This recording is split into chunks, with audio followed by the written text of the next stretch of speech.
Hi, I'm Julia, and thanks for being out here tonight. It really does mean a lot to me. I hope you're all having a great time and enjoying yourself. But listen, put down your food for a moment because I've got a couple of things to share with you. The first is that we're not exactly who you think we are. We're going to tell you about that soon enough, but you can't tell anyone. It's our little secret, okay? Shh. The second is that we almost weren't going to have this bat mitzvah tonight. Can you believe it? Pretty weird, huh? Well, why keep you waiting? Okay, Mr. Announcer, tell them who we really are. First, there was Batman and Robin. Then the Teenage Mutant Ninja Turtles. Then the Incredibles. But now, truly the greatest crime-fighting team of all, the Dysfunctionals.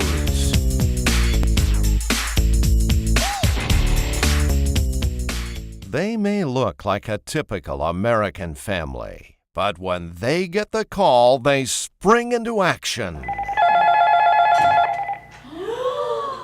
The dysfunctional.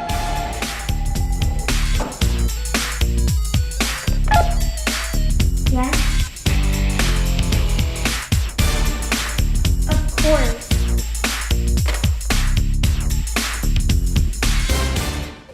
There's Julia. By day and to her friends, she's just your typical 7th grader at Earl Warren Middle School. But she is also the high-energy lass.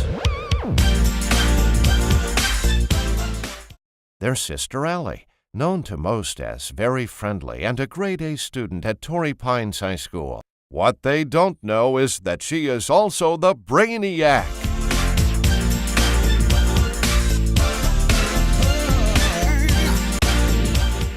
Then, Mom, Ellen, the enlightened one, great ideas, always seeks self-improvement, says she's seeking simplicity. But when duty calls, she turns into the super anal list lady.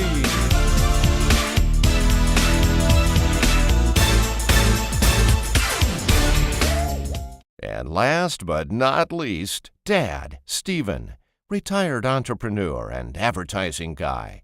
And now his alias is a professor at a local university. But who is he really? Mr. Clean! But sometimes he's forgetful and forgets to put on his superhero costume. Yes, they may appear to live a typical middle-class existence, blending in just like everybody else. Well, maybe not quite like everyone else. But when trouble calls, they are ready and able to fight for truth, justice, and the American way.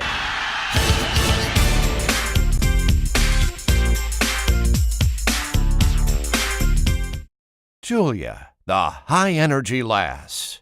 She can do more things faster and quicker than anyone else, like a tornado. She can do multiple sports one after another. She multitasks her homework, talks on her cell, talks on her home phone, searches the internet, and sends text messages, all at the same time. Of course, she could even clean her room super fast, but like other teenagers, that's not going to happen, much to her parents' dismay. Sister Allie is the brainiac.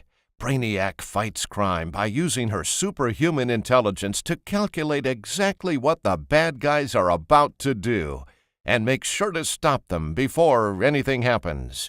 All this while still maintaining a near-perfect grade point average at her local high school. Mom, Ellen, is the list lady. She uses her super anal ability to analyze any situation and break it down into the most microscopic detail. And then she develops extensive and tedious lists.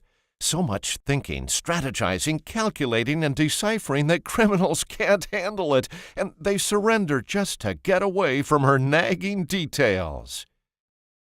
And lastly, there's Dad, Stephen, also known as Mr. Clean.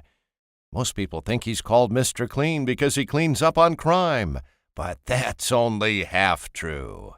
He's Mr. Clean because, in addition to being a crime fighter, he also dusts, vacuums, and does windows better than anyone else in the family. Together, the Osinskis are the Dysfunctionals.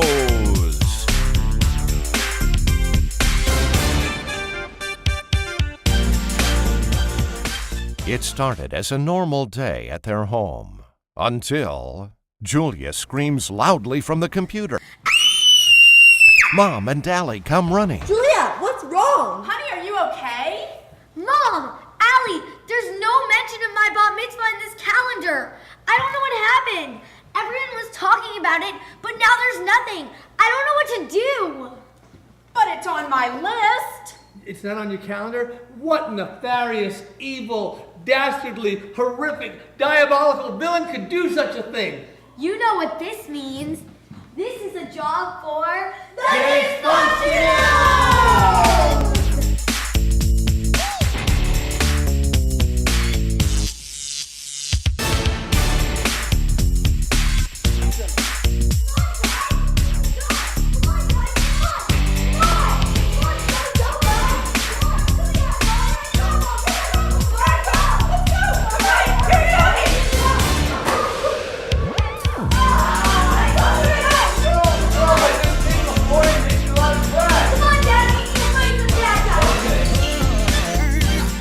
Later that day, I went everywhere. First, I checked Del Mar, Solana Beach, the Ranch, and La Jolla, and that was in the first 15 minutes. Then, I went up and down the coast, everywhere, and all the way up to LA, and still no luck.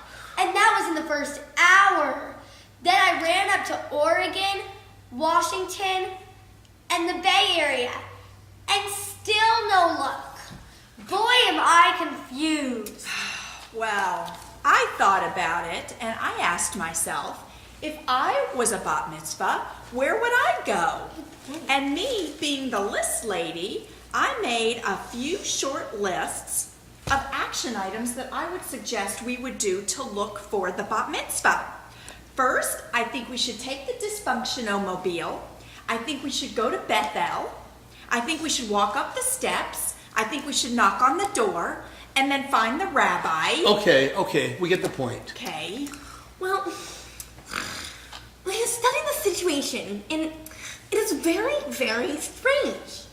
How could a bat mitzvah go missing? So, then I checked the synagogue newsletter, announcements, and finally, it began to make sense. I cracked the code! What happened? What happened? Come on, tell me. Well, according to my calculations, it never went anywhere. What? Anywhere? We were looking at the wrong calendar. Oh my gosh. We were looking at the 2007 calendar instead of the 2008 calendar. We were looking at the wrong year. The bat mitzvah didn't go anywhere. Boy, do I feel foolish. Don't worry, honey. After all, we're not like everyone else. We're the Dysfunctional! Why don't you get off the couch and just clean it?